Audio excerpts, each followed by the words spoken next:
Hey there everyone, welcome back to the Dan Cave and welcome to another video build. So this video build is of the 1/25th scale 55 Chevy Cameo from AMT. So this is one of the Coca-Cola boxings that AMT did recently, which I think I picked up last year in the US, one of my work trips. One of the bargains you pick up in the US from Hobby Lobby. AMT kits are dirt cheap in the US compared to what we pay over in Europe for them. So this was a bit of a bargain. Didn't expect it to be a brilliant kit, but I liked the look of it. I liked kind of that classic pickup truck from the 50s shape, and Coca-Cola as well. Kind of classic US advertising, Americana. What have you got? So yeah, so this video build is going to look at me building that. So decided to build this towards the back end of last year. It was kind of my Christmas build, hence, you know, Coca-Cola theme Christmas seemed to go well together. So yeah, this was my Christmas build for last year. So it was put together very quickly the back end of last year. Quick build, but thoroughly enjoyable, and this is the video build of that kit. So before we go over to the footage, don't forget to subscribe, don't forget to like the video, and feel free to leave a comment as well, and enjoy the video, and I'll be back at the end for some final thoughts about how this build has gone. So see you in a bit. Over we go. So let's dive into the box from AMT. So it's standard boxing from AMT. I do like these box sizes. They do stack very, very nicely, and they're consistent, pretty much. So there's quite a reasonable amount of parts in the box. As you can see, there's the Coke machine and trolley that comes with the kit as well. A couple of sprues of chrome parts, a couple of sets of tires, a couple of sets of wheels,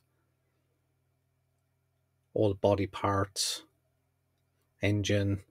So maybe because of the vagueness of the instructions, the vagueness of the parts, I decided actually to basically remove everything from the sprue, break everything down, split it up into sub-assemblies, and sort them into separate containers, basically so I can try and figure out and sort out exactly which parts need to be body color and which parts will be painted in other colors.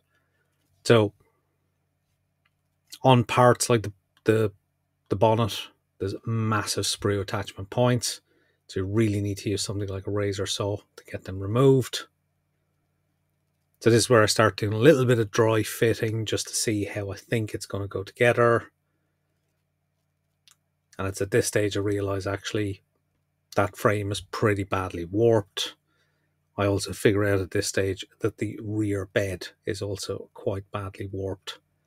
But a bit of extra glue, and that should hopefully straighten everything up as we're going through the build process.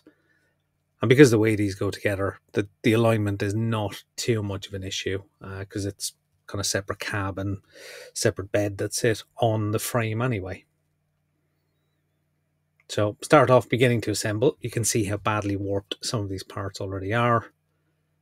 Using some Tamiya Extra Thin to hopefully melt these parts together, which will hopefully straighten them up a little bit as well, and using some clamps just to hold them in place while they cure. So once the main part of the bed is done, the actual body panels for the rear part of the bed are separate, so those get glued on. They will need a little bit of filling later on. The fit is not brilliant, but however, a little bit of filler and some sanding has that sorted. So once those kind of sub-assemblies are put together, all the bodywork's cleaned up, it's time to head on over to spray booth to start the priming and paint process. So because it's going to be red, I'm priming it in UMP pink primer, shot through the UMP apex at about 30 psi. So it is quite a dark pink. It doesn't always suit all shades of red. You can, of course, lighten it by mixing some UMP white with it as well, which will make a lighter shade of pink. But nonetheless, I've just gone with the pink out of the bottle, which about 2 or 3 coats of that, and leave that to cure for about 12 to 24 hours. So once that's cured, I'm back over to remove any blemishes, clean up any areas that need improvement, using some, I think I'm using some Halford's car finishing pads. Once I'm happy with that primer work, it's back on over to the spray booth, and I'm using Pro Scale Coca-Cola Red, shot through the H&S Infinity at about 18 psi. So with that nice pink primer, it only takes about 3 coats for the red to build up very, very nicely. And you can kind of see from the Coca-Cola Red, it does actually have quite a strong orange tone to it, and that seems to sit over the pink primer very, very well. Now, because there is a lot of parts, there is a lot of time putting all 3 coats down. There's the main front body work, there's the bonnet, there's a rear bed, there's a couple of trim pieces, all which need to be done in the body colour. But nonetheless, patiently work your way through them, build up all 3 coats, and eventually you will have that beautiful Coca-Cola Red. Although it doesn't quite pop yet, when the clear coat is added, that's when the magic happens. But as you can see, after about 12 hours, that lacquer paint from Pro Scale is ready for decals to go down. So there's only a small number of decals, mainly the Coca-Cola advertising on the side of the body and on the rear bed as well. And those decals go down absolutely fine from AMT. Very nice, very thin decals, not too much carrier film. And they sit very, very nicely. So, of course, once the decals are completely cured, it's time for the all-important 2K coat. So once again, it's Gravity Spain 2K, 3 coats, starting off with a tack coat. Leave that for about 10 to 15 minutes. Of course, making sure you get all the parts you need. Using the anti-static brush beforehand. Put that in a nice sealed box for about 15 minutes. And then it's in for the second coat, which is the first full wet coat. So you're not hosing it on, but you're trying to get a nice full gloss finish. Little bit of orange peel you can get away with. Your third coat can sort that out. But obviously aiming as much as possible to have a nice clean gloss coat at this stage. And so far so good. That's looking very, very nice. Once again, put that in a box for about 15 minutes. And it's in for the third and final coat, which doesn't have to be a full wet coat. You're just correcting any blemishes, making sure you've got a nice even coverage all over the body parts. Maybe not as much material as the second coat is going down. It's kind of up to you as the modeler to decide how much you want to put down on a third coat. If the second coat is looking spot on, you're really just fixing any minor issues. So once the bodywork's cleared, that can be set aside for at least 3 to 4 days before going back and touching it. So meanwhile, this means we can get on with parts like the engine, which was quickly assembled and then primed in UMP grey and using Chevy engine red from Zero Paints. So that's the base colour that's been chosen. A couple of coats of that builds up quite nicely over the grey primer. And that engine looks very, very nice. So I'm going to drill out some holes for some wiring for the engine.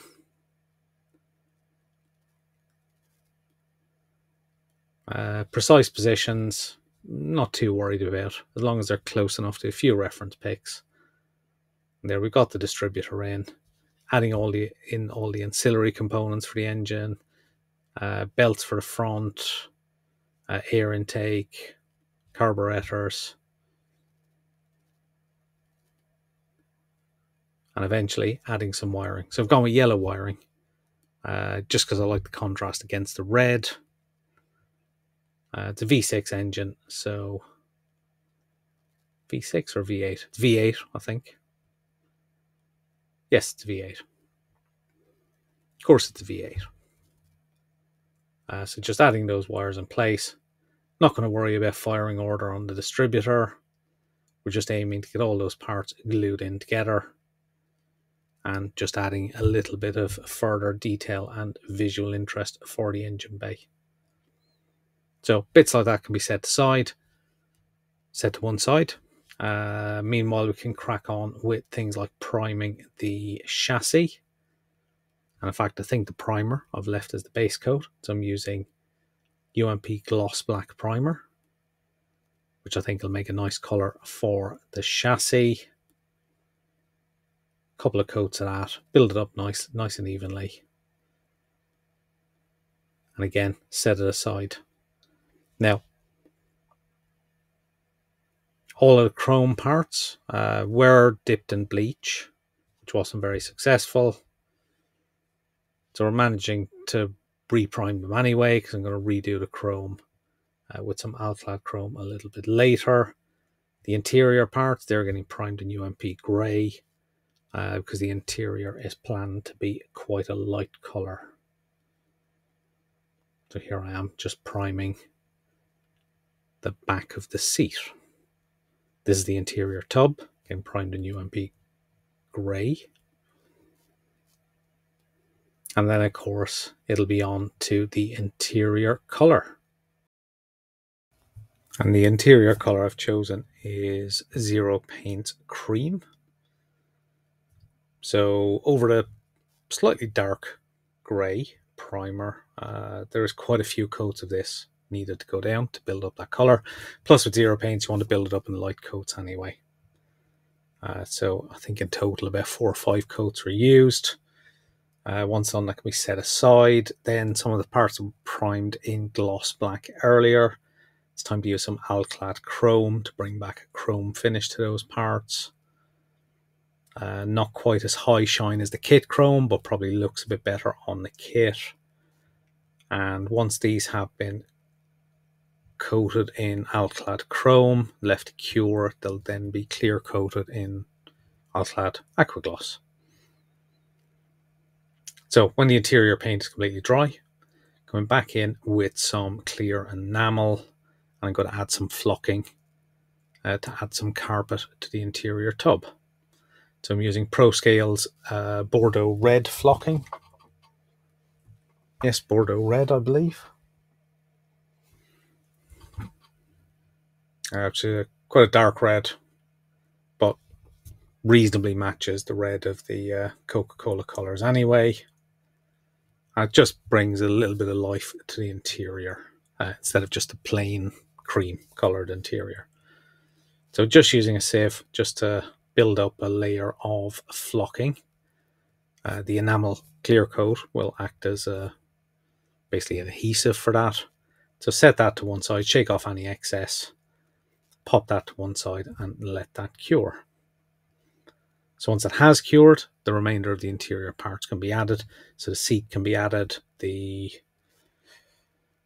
firewall at the front, the pedal box, well, the pedals, dashboard, which has had some Coca-Cola Red accents added, and the steering wheel as well, which is cream and Coca-Cola Red. So reasonably simple interior, but with a little bit of accent colours from the Coca-Cola Red and the flocking, it does dress it up quite nicely. So engine and exhaust are added to the chassis, front suspension components, front control arms, etc. are added, and the wheels, similar on the rear as well. And this, of course, is when completely recognise how crooked that frame actually is. But set that to one side, need to prep the interior tub before adding it. Now, not shown on screen, but a lot of people have had issues with the clear parts not fitting. Mine were absolutely fine and fit in perfectly. So the tub itself has been glued in, and it's the underside of the interior tub that actually glues to the frame. So first inspection, first dry fit. definitely a little bit of crookedness in there.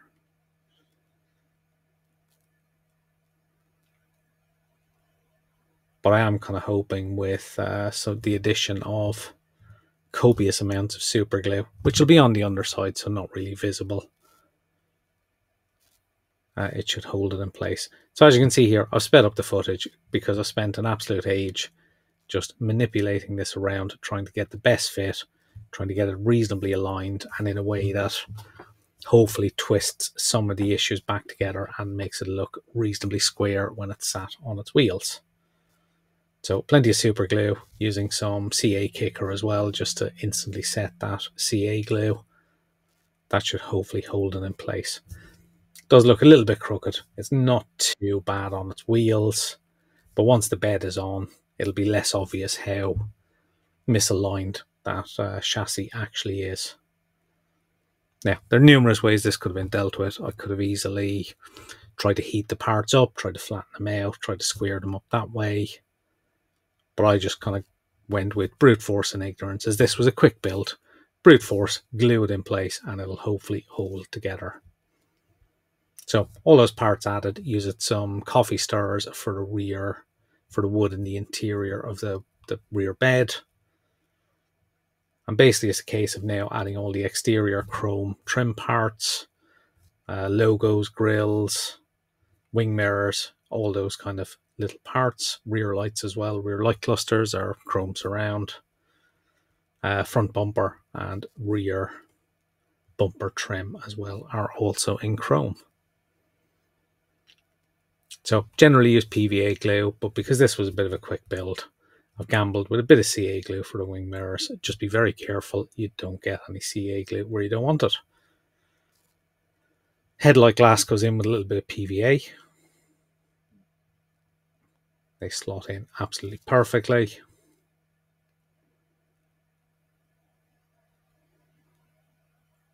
Plenty of options with this kit I could have explored. I could have drilled out that grille.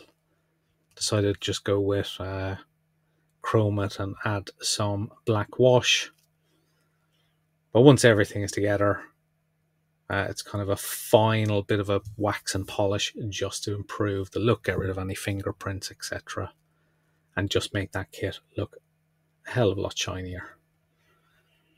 And there we go. This is the final product. So I've just put in the Coca-Cola bottle dispenser, vending machine and trolley into the back. As you can see, that clear coat has come out fantastic. Really makes the red pop. The issues with the fit don't show obviously in these pictures. I'm sure if you look closely you can spot a few misalignment things. But as a quick build, I was thoroughly pleased with how this has come out. And very, very happy with the end result. So it's time to go back to me for final thoughts. So there we have it. That was the AMT 1/25th scale 55 Chevy Cameo from the Coca-Cola boxing from a few years back from AMT.